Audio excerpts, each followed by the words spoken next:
Presidente. Ministério para os Assuntos dos Combatentes da Libertação Nacional. Salário e vencimento, $1.554.358. Bens e serviços, $7.655.718. Transferências públicas, $187.694.349. Capital menor zero. Capital de desenvolvimento, $2.971.802.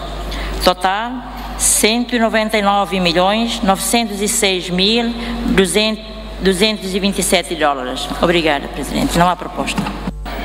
E está prepara para vota para orçamento do Ministério dos Assuntos dos Combatentes da Libertação Nacional. Quem vota a favor, contra, não abstenção. Muito obrigado.